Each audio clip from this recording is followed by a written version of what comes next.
Okay, people keep on asking me what kind of porcelain I use for my throwing.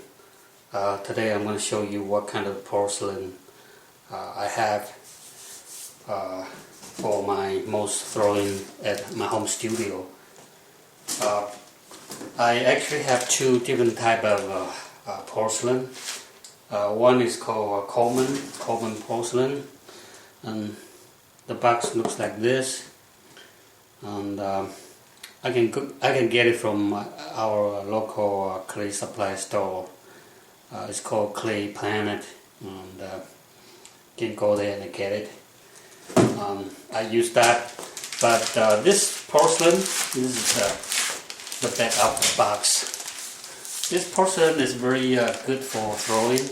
It's very white, but the way I usually fire to cone 11, and this clay won't go to the hot by the cone 11, start to warp or start to used to get some bubble, the clay gets bubble.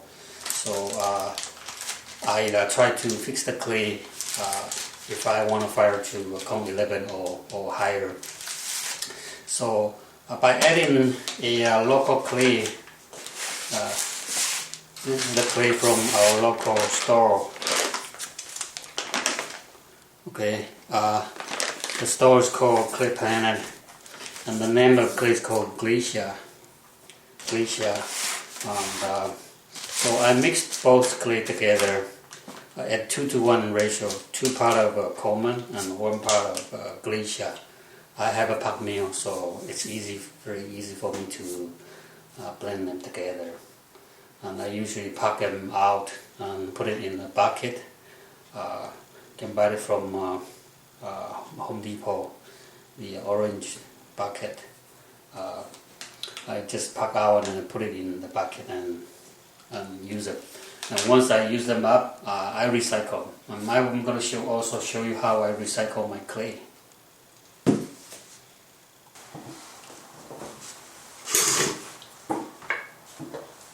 As you see, I trim a lot, and trim clay that I usually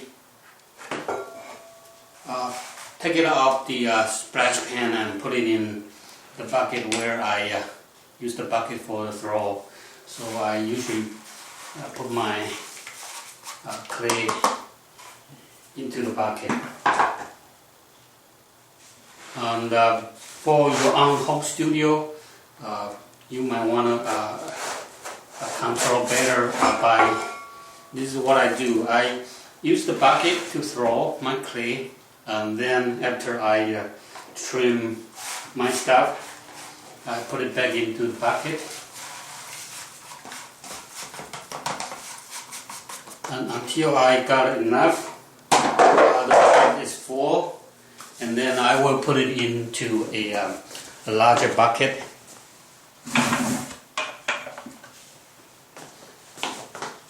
So this is the bucket, the larger bucket that after this bucket, the throwing bucket is full, I put it in there.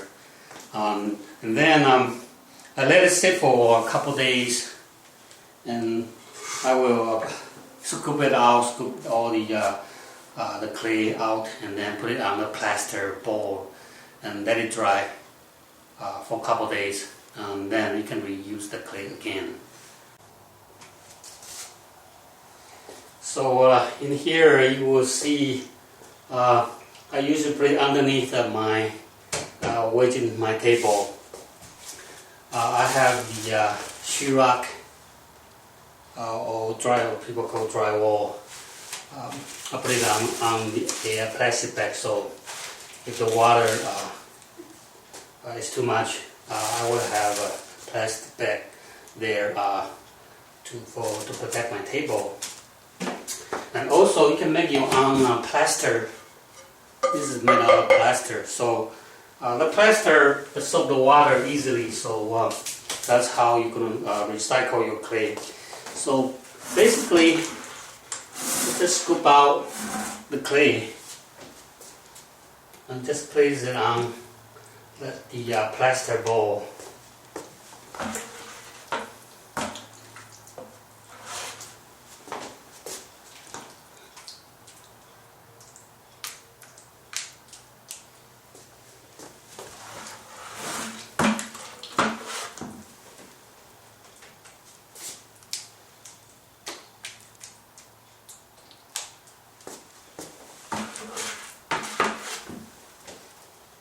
So for a couple days, depending on the weather, your clay will be dry, and you can just take it out and pick it up and re-wedge it, and you can use it again. So that's how I recycle my clay. After I scoop out, and then I just push back, so it's underneath of my table. So it's not in the way. And here I got another one. But I don't have that much clay to do it. So that's the recycle process. And in here, in the bucket, I already have some that has been dry for a couple of days. The clay has been dry on the plastic bowl. And I can take it out and then re-wedge it.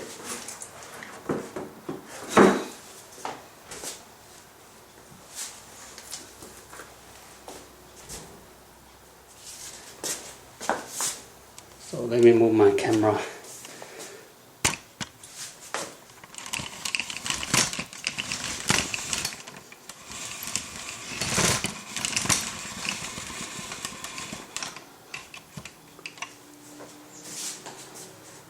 So this piece of clay, recycled clay, has been dry for a couple days, so it's getting drier but not too dry. And you can just wedge it on the again the plaster ball, the drywall, the sheetrock, people call it sheetrock. And you can wedge in here.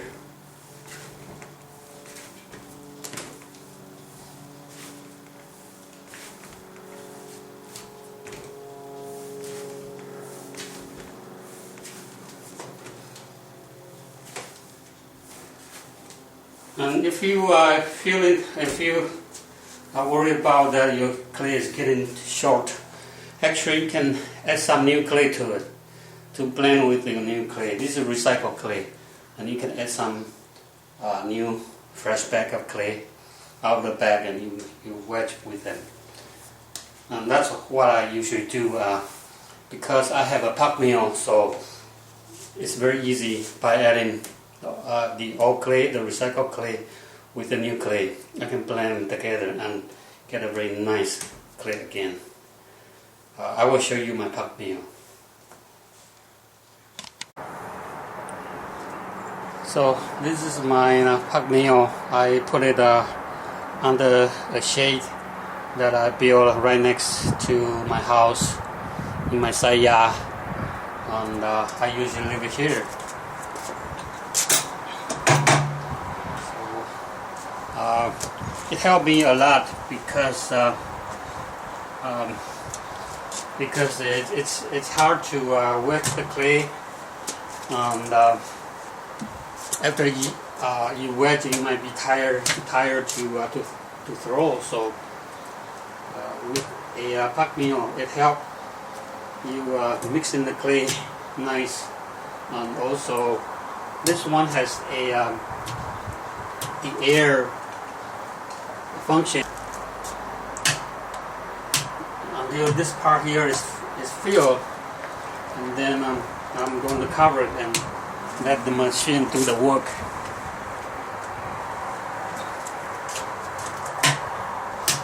And this model of the puck mill is called Peter Parker.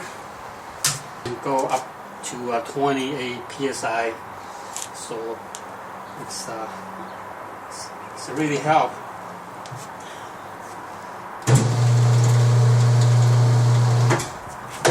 I'm spinning the blender inside so that I can put more clay.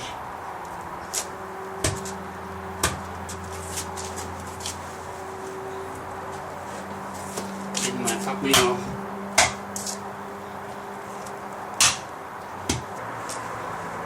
Okay, so I'm ready to lock that. Okay. And turn on the vacuum. So I wait till the digit goes to about 28.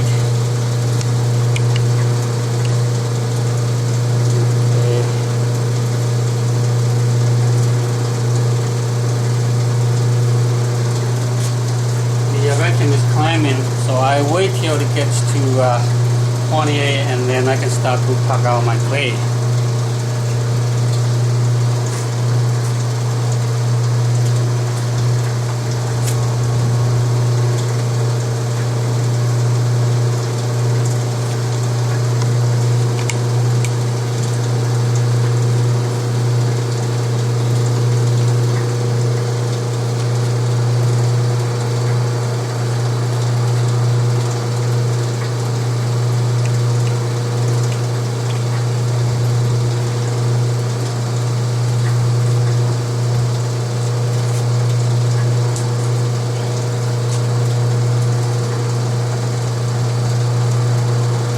I usually do it twice. After I pack it out and then I put it in the pack mill again so that I could mix them very well.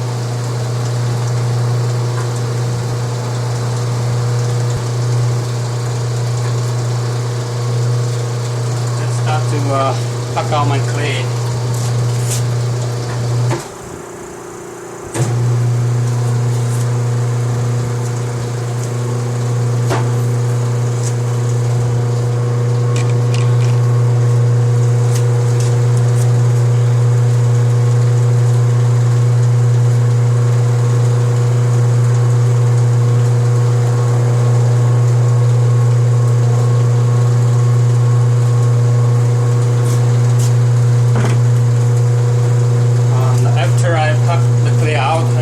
Put it in the bucket.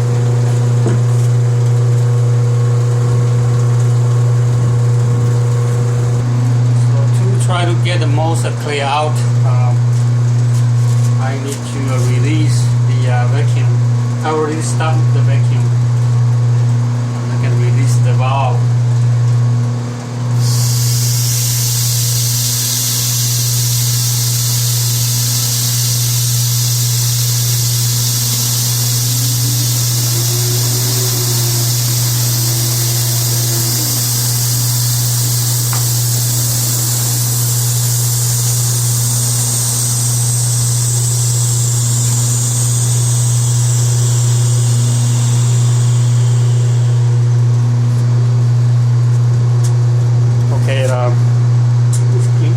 The clay is not coming out anymore, so I'm going to stop my pack mill.